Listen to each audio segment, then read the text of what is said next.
Sve vas lijepo pozdravljam, prije svega domaćine Josipa Dabru i Hrvoja Čobankovića.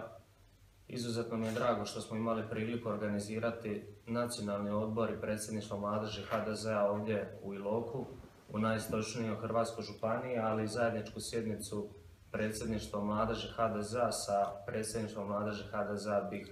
To je nastavak jedne dobre suradnje, jedne dobre prakse.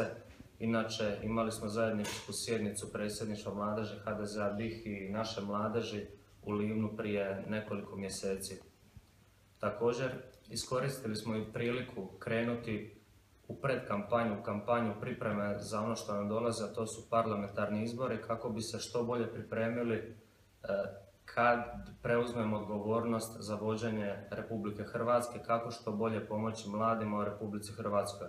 Trenutno vidimo kakva je situacija, kolege su spomenule iseljavanje, nezaposlenost. Mi želimo doći sa konkretnim rješenjima, sa konkretnim planovima i pomoći mladim ljudima kako da ostanu ovdje, kako da zasnivaju svoje obitelji, kako da dobiju posao, ali i također pomoći mladima da se vrate iz iseljeništva, oni koji su morali otići ovaj puta trbuhom za kruhom.